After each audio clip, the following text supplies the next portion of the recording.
Hey, Oklahoma City. My name is James Greiner. I'm the councilman for Ward 1. I'm here today with Steve Allen and Kay Bale. Steve is a home builder and real estate investor, and Kay Bale is a property manager. How are you guys doing today? Good. How are you doing? Good.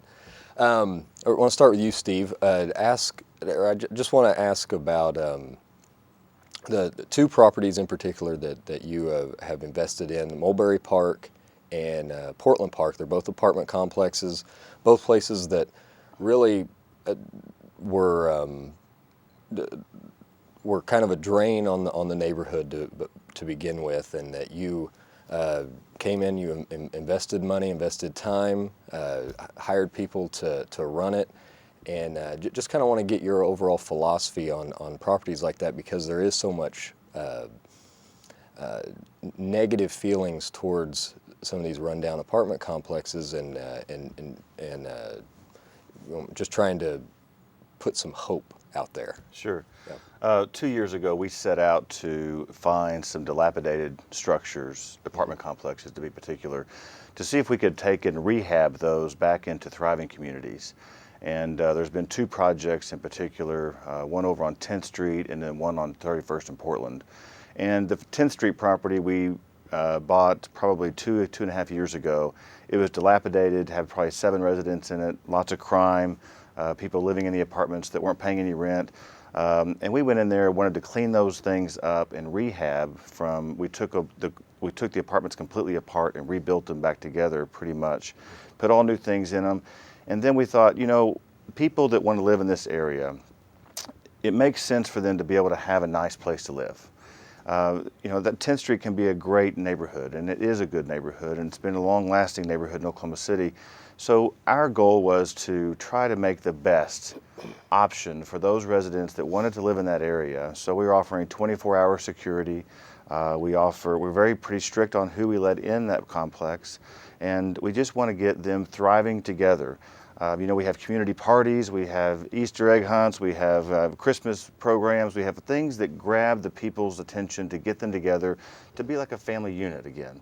Right. And what that does is it helps not only that area, but it helps that local economy and also helps the area around it, the surrounding neighborhoods. So those type projects are actually kind of what we're focused on.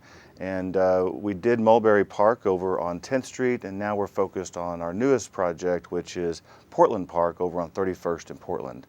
Same similar conditions. The conditions where that's 207 units of apartment complexes. They were about 20% full, lots of crime, and then the surrounding neighborhoods were actually pretty scared about what was happening at Portland Park. And when we came in, they were kind of like, is this another slumlord, if you will, or is this another, is this the same old thing that's going to happen? And we got involved in their local association, their homeowners association, and explained to them that we're here to make it better. Mm-hmm. And of course, they did not trust us at first, and that's okay. Right. But now they come by all the time, and they just love what they're seeing, and they can actually see a huge transformation as to what's happening in that complex. And we're getting renters now in that complex that complex hasn't seen in probably 20 or 30 years. And so that's going to bring that neighborhood back to where it was. And so we are just very happy that that's happening. We're happy that people are receiving what we're doing, mm-hmm. and we want to continue to do that even beyond when we get finished up with Portland. That story really gives me a lot of hope, because I'm a private sector guy, so I hear a lot of input from people that wanting the city to come in, tear it down, take it over, right. That sort of thing, and whenever I hear stories like yours of where you're doing it in the private sector, you're really rehabbing it to where you can make a profit. That's really encouraging to me. He mentioned some management things in there. What are 2 or 3 of the keys to managing a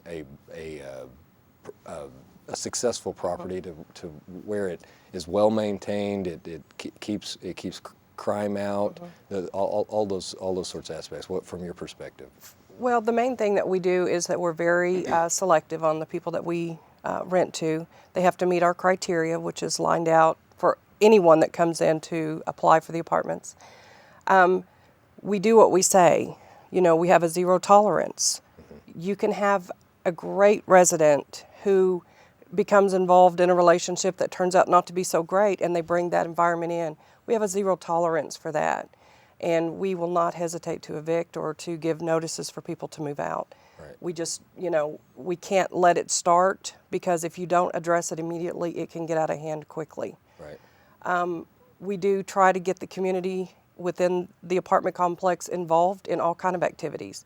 We've just started a neighborhood watch within our complex, where even to the children are policing their own community. They have bought into the vision of Mulberry Park, and it's their home, and they're proud of it. And I think that's the key thing, that you have to have your residents be just as proud of your property as a manager as I am, and they are. It's their home, and they're very proud of it, and they want to protect what's theirs. Right.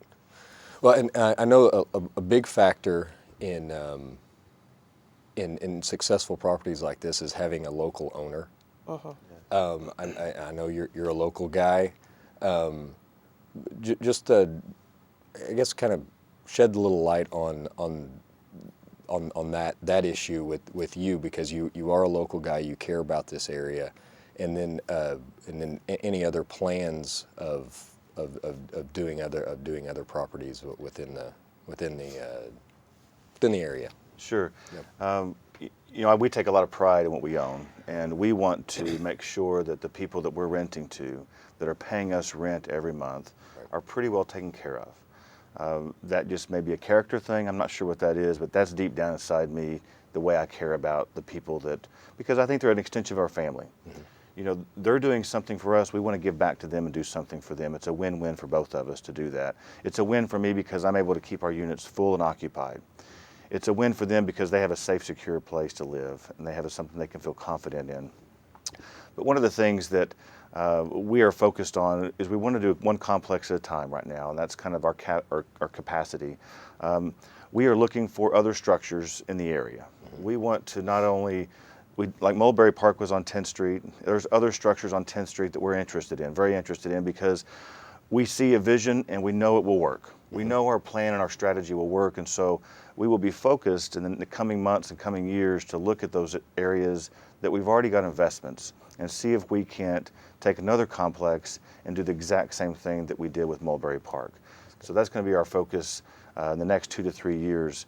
The economics have to work as well. We have to be able to buy the apartment complexes right. We have to buy them at the right price, because when we go in and put money into them, we do it right. And we don't just halfway do it. We want to make sure it's done correctly so that the people that are living there can enjoy what they're going to have. And one thing you mentioned about tearing down apartment complexes, that really is not always the answer. And the reason why that's not the answer is our schools depend upon these residences and these complexes to be full. They want to be full so that they can get the kids in their school systems that they've built brand new schools for. Just to give you an example, Mulberry Park belongs to the Western Heights School District. And they built a brand new elementary school just a couple of blocks from Mulberry Park. The superintendent, when we came to do that project, was very excited that we were there bringing back students to his new school. And what's happening is, and what's happened in the past is, some of the dilapidated structures has lowered the student count in some of these schools. And of course, these schools, some of their funding is dependent upon how many kids actually go there.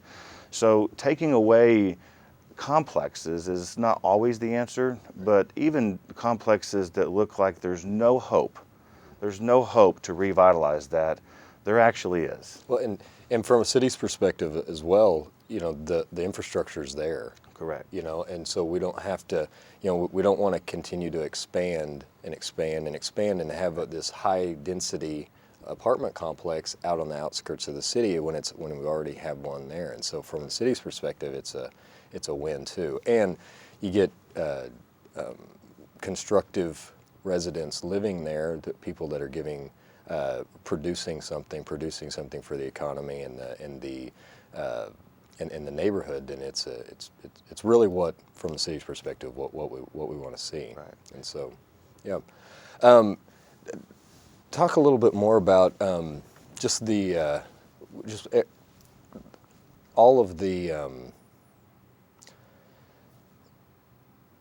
just the you mentioned about the neighborhoods around the properties and working with them. What are things that people that are living in these neighborhoods that live in the, possibly not one that around you guys, but one that is a problem, is really a problem. What are things that from your perspective that they can do to really better the situation? Yeah, one thing is that has recently come of this past year is that the public-private partnership. I know you're in support of this great grant that the Oklahoma City Police Department received, and Kay has been real involved with the police department in that grant. And that partnership together is allowing local owners and the city to get together, to work together to clean up these areas and give confidence back to the residents. And Kay might be able to expand upon that a little bit because she's really involved with it, but that partnership and that grant that was received by the Oklahoma City Police Department is a phenomenal thing for that area, especially on 10th Street. Kay, you want to expand on that a little bit?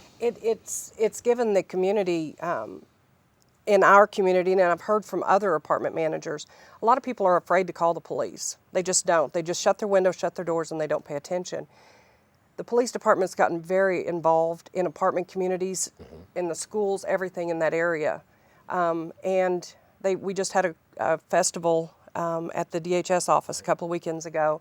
They were out there, Sergeant Scala was there, and it was a really, really good opportunity for kids to get to know a police officer and not be afraid of them. Right. And so their goal with all the apartment communities is to make the residents feel safe.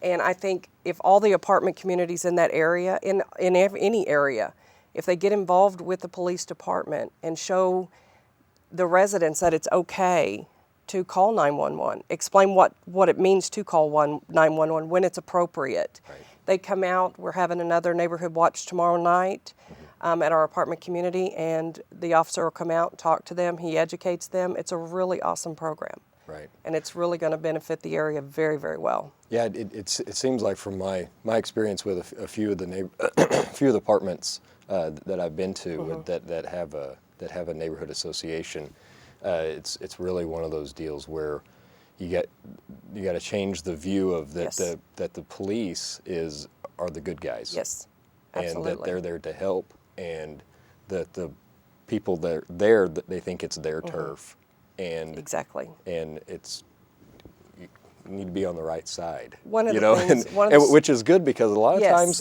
times at those apartments, the managers aren't on the right side. Yes, yes. And that's really a difficult situation. So One of the stories I like to tell on our property, we were there, we were having a little carnival, and some of the police officers came out, and some kids, from other communities, we invited them as well. They're children, and we wanted them to have a good time.